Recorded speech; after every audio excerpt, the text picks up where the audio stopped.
ایک دفعہ اللہ کے حبیب صلی اللہ علیہ وسلم سیدنا صدیق اکبر رضی اللہ تعالیٰ کے ساتھ جا رہے تھے. جب جا رہے تھے راستے میں حضرت عبداللہ ابن مسعود رضی اللہ تعالیٰ عنہ پر نظر پڑی.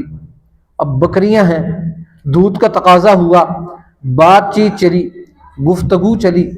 عبداللہ ابن مسعود رضی اللہ تعالیٰ عنہ پر رسول اللہ صلی اللہ علیہ وسلم کی گفتگو کا ایسا اثر پڑا، ایسا قلب کے اندر وہ تاثیر گھسنا شروع ہوئی کہ مسلمان ہو گئے. اب مسلمان ہوئے لیکن بڑی تکلیفوں، بڑی پریشانیوں، بڑی آزمائشوں پر گزرے، لیکن رسول اللہ صلی اللہ علیہ وسلم کے ساتھ ایسا تعلق تھا، حضور کی جوتیاں اپنے سینے کے ساتھ لگانا فخر محسوس کرتے تھے.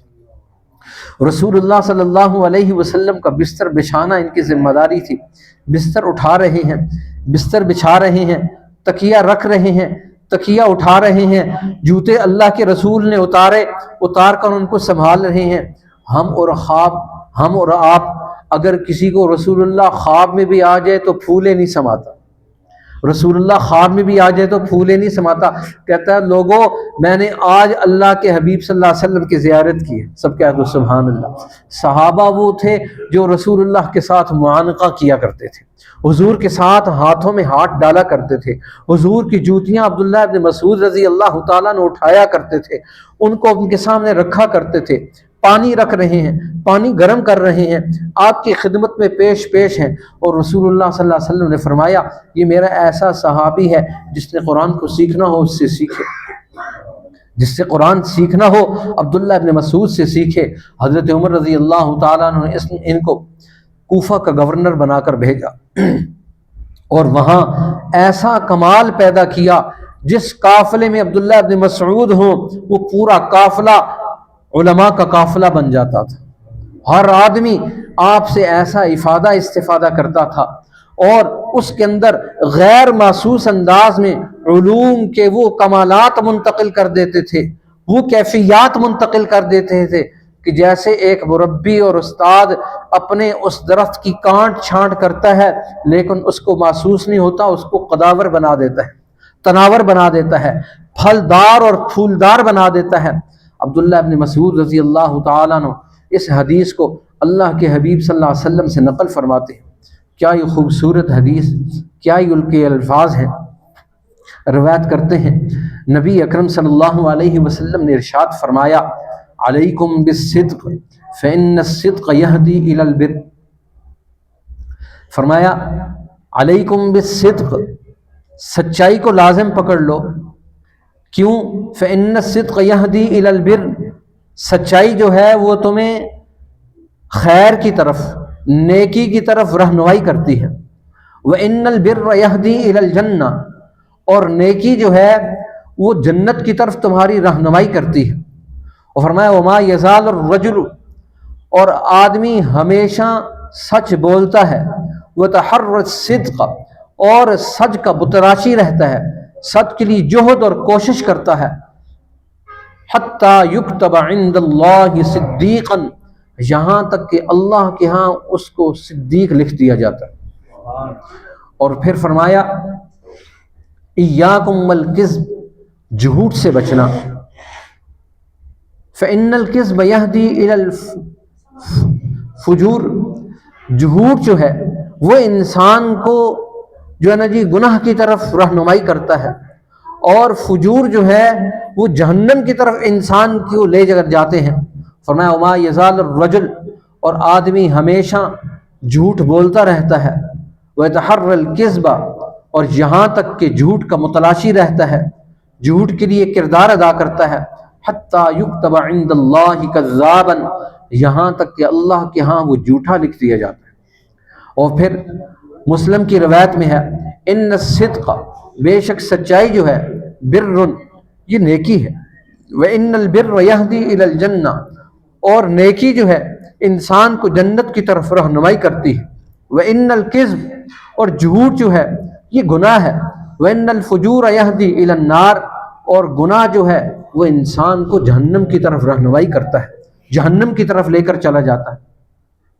اب دیکھیں ظاہری اعتبار سے حدیث رسول اللہ صلی اللہ علیہ وسلم کا جو ترجمہ آپ نے سنا، دو چیزوں کی طرف عبداللہ ابن مسعود رضی اللہ تعالیٰ عنہ قیامت کی صبح تک امت کی رہنمائی کر رہے ہیں۔ دو چیزیں ایسی ہیں، اگر کوئی جماعت، کوئی خاندان، کوئی فرد، کوئی قبیلہ، کوئی ملک، کوئی افراد، کوئی ایک فرد جو جس مقام پر موجود ہے، جس جگہ پر موجود ہے، جس حیثیت میں موجود ہے، جس کمال پر موجود ہے، اگر وہ اس کو اپنی زندگی کا اوڑھنا بچھونا بنا لے، اب سچ ہے، سچ بولنا یہ کتنا بڑا کمال ہے۔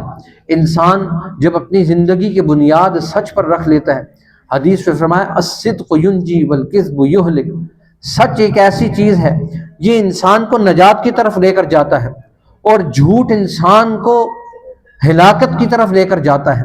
جب ایک آدمی اپنی زندگی کی بنیاد سچ پر رکھ لیتا ہے، دیکھیں اگر چھوٹا سا بچہ سچ بولنا شروع کر دے، کمال ہی کمال ہے۔ تاریخ میں آتا ہے ایک چھوٹا سا بچہ جو بعد میں قطب الاقطاب بنا، غوث الاغواث بنا، حضرت شیخ عبد القادر جیلانی رحمۃ اللہ علیہ، جن کو اللہ رب العزت نے سلطان الاولیاء بنا دیا۔ کیوں بنایا؟ کمال کیا تھا؟ والدہ نے ان کے دل و دماغ میں اس بات کو نقش کر دیا کہ بیٹا تو نے ہمیشہ سچ بولنا ہے، سچ کا دامن نہیں چھوڑنا۔ اب دیکھیں یہ وہ واقعہ ہے جو ہماری دوسری اور تیسری کی کتابوں میں کثرت کے ساتھ آتا ہے، بچوں کو پڑھایا جاتا ہے، بچوں کو بتایا جاتا ہے۔ اب اس ایک چھوٹے سے بچے نے جب سچ بولا، اس سچ کا نتیجہ کیا نکلا؟ پورے ڈاکوؤں کی وہ جماعت، رہزنوں کی وہ جماعت جنہوں نے انسانیت کے لیے مصیبتیں اور پریشانیاں پیدا کر دیں، ایک بچے کے سچ نے اس پورے رہزنوں کی جماعت کو اولیاء اللہ کی جماعت بنا دیا۔ سچ کتنی بڑی نعمت ہے۔ آج ہمارے یہاں پاکستان میں 76 سالوں سے اوپر سے لے کر نیچے تک ہر فرد جھوٹ بولتا ہے، ہر گھر میں جھوٹ، ہر جماعت میں جھوٹ، ہر فرد کے اندر جھوٹ۔ جب پورا نظام اور سسٹم جھوٹ کا ہوگا، جھوٹ کا پلندہ ہوگا، تو ہمارے ہاں کیسے کمال پیدا ہوگا؟ کیسے ہمیں زوال نہ ملے؟ کیسے ہمارے لیے مصیبتیں نہیں آئیں؟ کیسے ہمارے لیے پریشانیاں نہ آئیں؟ صحابہ کا یہ عالم تھا، وہ سچ بولتے تھے، اور سچ کا عالم یہ تھا۔ ابو جہل نے کہا آج ابو بکر پکڑا گیا۔ آج کسی نے پوچھا کیسے پکڑا گیا؟ رسول اللہ صلی اللہ علیہ وسلم نے کہا تھا ایک رات میں نے آسمانوں کی سیر کی، اور ساری آسمانوں کی سیر کرنے کے بعد اماں عائشہ فرماتے ہیں ابھی بستر گرم تھا، اللہ کے حبیب واپس آ گئے۔ اور ایک روایت میں آتا ہے ابھی دروازے کی جو کنڈی تھی، چخٹی تھی، وہ ہل رہی تھی، اللہ کے رسول واپس تشریف لے آئے۔ ساتوں آسمانوں کی سیر کی، ساتوں آسمانوں کے اوپر جنت اور جہنم کا مشاہدہ اور وہاں پر مشاہدہ کیا۔ اللہ کے حبیب صلی اللہ علیہ وسلم نے ایک ایک چیز کو جائزہ لیا، وہاں پر ایک ایک چیز کا تحلیل و تجزیہ کیا، واپس تشریف لائے۔ اور واپس آنے کے بعد جب یہ کہا ایک رات میں اتنا بڑا میں مار کر لے کر آیا ہوں، ابو جہل نے کہا اب تو مزہ آئے گا، اب تو مزہ آئے گا۔ سب سے پہلے تلاش کرتا ہوا حضرت ابو بکر کے پاس گیا، اور حضرت ابو بکر کے پاس کہنے لگا کوئی شخص ایک رات میں کہے میں نے اتنا لمبا سفر کیا، میں نے مکہ سے اتنا لمبا سفر کیا، شام تک گیا، اور میں وہاں پر مسجد اقصیٰ میں۔ کہنے لگے حضرت ابو بکر کیسے ممکن ہے ایک رات میں ایک آدمی اتنا لمبا سفر کرے؟ کہنے لگا ابو بکر پکی بات ہے کہ ہاں پکی بات ہے۔ کہنے لگا ایک شخص یہ کہے کہ میں نے سفر بھی کیا اور میں نے سفر کرنے کے بعد پورے آسمانوں کی سیر کی، کہنے لگا ناممکن ہے۔ کہنے لگے تیرے دوست نے یہ دعویٰ کیا۔ کہنے لگا میرے دوست نے یہ دعویٰ کیا۔ ابو بکر وہاں سے اٹھے اور اٹھ کر جا کر وہاں پر آپ نے تحقیق نہیں کی۔ کہنے لگا ابو جہل تو کیا کہتا ہے میرے دوست نے یہ دعویٰ کیا؟ کہ ہاں تیرے دوست نے یہ دعویٰ کیا۔ حضرت ابو بکر نے فرمایا جب میرے دوست نے یہ دعویٰ کیا تو سچ کہا، بلا دلیل کے، بغیر کسی دلیل کے۔ حضور نے فرمایا یہ میرا ابو بکر ایسا ہے، یہ صدیق اکبر ہے، سارے سچوں کا سردار ہے، سارے سچوں کا یہ سردار ہے۔ اور ان کی بیٹی کو صحابہ نے کیا کہا؟ عفیفہ کائنات، عفیفہ کائنات، ساری سچیوں کی سردار، سچی خاتون اماں عائشہ صدیقہ رضی اللہ تعالی عنہا۔ یہ کیوں اتنا بڑا لقب ملا؟ قرآن مجید کہتا ہے جب انسان سچ کے راستے پر جاتا ہے تو قرآن مجید نے مختلف مقامات پر انبیاء کی تعریف کی، اور تعریف میں اللہ نے خود قرآن مجید کے اندر یہ الفاظ استعمال کیے، وَاذْكُرْ فِي الْكِتَابِ ابراہیم، ذرا میرے ابراہیم کا تذکرہ تو کرو، اِنَّهُ كَانَ صِدِّيقًا نَبِيًّا، وہ میرا سچا نبی۔ دنیا کے اندر دنیا کی کوئی ایک عدالت کسی کو سچ کہتی ہے، دنیا کا کوئی ایک پلیٹ فارم کسی کو سچ کہتا ہے، دنیا کی ساری عدالتیں کسی کو سچ کہتی ہیں، اقوام متحدہ مہر ثبت کرتی ہے، دنیا کے سارے صدور مہر ثبت کرتے ہیں، اس شخص کے بارے میں دوسری کوئی رائے نہیں ہے۔ اللہ کہتا ہے سدرۃ المنتہا تک، کیا تحت الثری سے لے کر آسمانوں سے لے کر زمینوں سے لے کر شرق اور غرب سے لے کر میں اللہ خود گواہی دیتا ہوں، انہ کان صدیقا نبیا، میرا ابراہیم سچا نبی۔ اب دیکھیں دنیا والے کیا گواہی دیں گے، اللہ نے ابراہیم کو کتنا جانچا، اور ایک اور جگہ فرمایا وَاذْكُرْ فِي الْكِتَابِ اسماعیل انہ کان صادق الوعد وکان رسولا نبیا۔ اللہ جن لوگوں کی تعریف کرتا ہو وہ کتنے اولو العزم لوگ ہیں، ہم اور آپ کتنے خوش قسمت ہیں، ہم اور آپ ان لوگوں کے نام لیوا ہیں، ان لوگوں کا تذکرہ کرتے ہیں۔ ہر مہینے الحمدللہ حضرت مفتی صاحب یہاں خوبصورت سا گلدستہ سجاتے ہیں، مجھے اور آپ کو دعوت دیتے ہیں، ہم یہاں آتے ہیں، ایسے سچے لوگوں کی باتیں پڑھتے ہیں۔ اللہ مجھے اور آپ کو بھی ایسا سچا بنا دے، اللہ مجھے اور آپ کو بھی ایسا سچا بنا دے۔ فرمایا سچ اتنے کمال کی چیز ہے، یہدی الی البر، اگر آپ نیکی کی طرف چلنا چاہتے ہیں تو سچ بولنا شروع کر دیں۔ اور فرمایا صرف ادھر تک نہیں ہوگا، اگر ہم اور آپ یہ چاہتے ہیں ہم جنت کا مال بن جائیں، فرمایا یہدی الی الجنہ، سچ ایک ایسی چیز ہے تمہیں جنت کا مال بنا دے گا، جنت کا تمہیں مستحق بنا دے گا، جنت کے اندر تمہارا وہاں پر پلاٹ پیدا کر دے گا، شرط یہ ہے۔ اور فرمایا وما یزال الرجل، آدمی ہمیشہ سچ بولتا رہتا ہے۔ اب دیکھیں ہمارے ہاں ہم اپنے بچوں کی جھوٹ کی تربیت کرتے ہیں کہ کہہ دو بابا گھر کے اندر نہیں ہے، بچہ جا کر کہتا ہے بابا کہہ رہے ہیں میں گھر میں نہیں ہوں، بچہ سچ بولنا چاہتا ہے، ہم اس کو کہتے ہیں یہ کیوں جھوٹ نہیں بولتا۔ اور پھر جو بچہ اس طرح کا ہو، دو نمبر ہو، کبھی کیا بات کرے کبھی کیسی بات کرے، تو والدین کہتا ہے یہ ہمارا بڑا بچہ سمجھدار ہے، یہ بڑا بچہ سمجھدار ہے۔ کیوں سمجھدار ہے؟ یہ بتاتا دائیں ہے اور دکھاتا دائیں ہے اور مارتا بائیں ہے، یہ جھوٹ میں بڑا ماہر ہے، یہ فراڈ میں بڑا ماہر ہے، یہ دوسروں کو چونا لگانے میں بڑا ماہر ہے۔ قرآن کہتا ہے جب چونا لگاؤ گے، جھوٹ بولو گے، تو جھوٹ کیا کرتا ہے؟ ایاکم والکذب، لوگوں جھوٹ سے بچ کے رہنا، فإن الکذب یہدی الی الفجور، کذب تو ایسی چیز ہے وہ گناہ کی طرف انسان کو منتقل کر دیتی ہے، پورا معاشرہ پورا گھر گناہ کی طرف چلا جائے گا۔ اور فرمایا یاد رکھنا ان الفجور یہدی الی النار، تم کیا کر رہے ہو لوگوں؟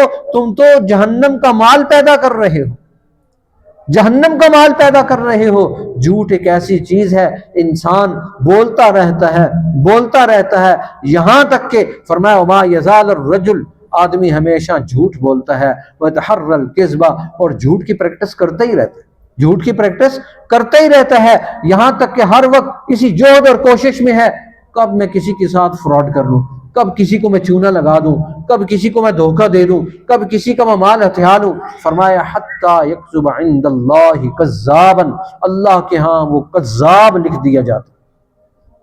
اور پھر فرمایا یاد رکھنا جب کذاب لکھ دیا گیا، کیوں؟ وَإِنَّ الْكِذْبَ، کذب ایسی چیز ہے یہ انسان کو گناہ کی طرف منتقل کر دیتی ہے، اور گناہ ایک ایسی چیز ہے انسان کو جہنم کا مال بنا دیتا ہے، جہنم کا داخلہ اس کے لیے آسان ہو جاتا ہے۔ اس لیے عبداللہ ابن مسعود رضی اللہ تعالیٰ عنہ اس حدیث کے اندر امت کی رہنمائی کرتے ہیں۔ آج میری بہنیں بھی یہاں موجود ہیں، ہمارے یہاں طلباء بھی موجود ہیں، ہمارے بڑے بھی موجود ہیں، الحمدللہ ہم آج اس محفل کے اندر اس بات کا تہیہ کر کے جائیں کہ اس کے بعد ہم جھوٹ نہیں بولیں گے، سچ بولیں گے۔ اور یاد رکھیں ہم سوچتے ہیں جب سچ بولیں گے تو کیا ہوگا، سچ بولیں گے، دیکھیں میرا اور آپ کا کہنا ہے سچ بولیں گے تو کام نہیں چلے گا۔ اللہ کے حبیب فرماتے ہیں میں محمد الرسول اللہ گارنٹیڈ ہوں، سچ بول کے دیکھو، ان الصدق ینجی، سچ تمہیں نجات دے دے گا۔ اور آج میں ہمارے ہاں بہت سارے لوگ وہ یہ کہتے ہیں جو آدمی ایک جھوٹ بولتا ہے پھر اس کو 99 جھوٹ بولے 99 جھوٹ بولنے پڑتے ہیں، ایک جھوٹ کے نیچے 99 جھوٹ رکھنے پڑتے ہیں، حتی یکذب عند اللہ کذابا، اللہ کہتا ہے اب جھوٹ بولتا ہی چلا جا، اب جھوٹ بولتا ہی چلا جا، کیوں؟ میں نے تجھے کذاب لکھ دیا ہے، میں نے تجھے جہنم کا مال لکھ دیا ہے، اس لیے بولتا چلا جا۔ اور جب انسان اس کی پریکٹس سے ہٹ کے سچ کی طرف آتا ہے تو فرمایا، اللہ فرماتے ہیں حتی یکذب حتی یکتب عند اللہ صدیقا، اللہ فرماتا ہے میں اس کو سچے کو صدیق لکھ دیتا ہوں۔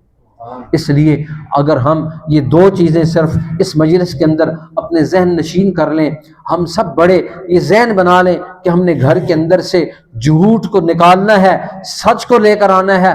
اگر ہم صرف یہاں بیٹھے ہوئے پورا مجمع، میری بہنیں، میری بیٹیاں، یہاں بیٹھی ہوئی خواتین، یہاں بیٹھے ہوئے مرد، یہاں بیٹھے ہوئے ہمارے طلباء بچے، یہ ذہن بنا لیں کہ ہم نے سچ کو نہیں چھوڑنا، الحمدللہ ہمارا پورا معاشرہ یوں کھڑا ہوتا چلا جائے گا۔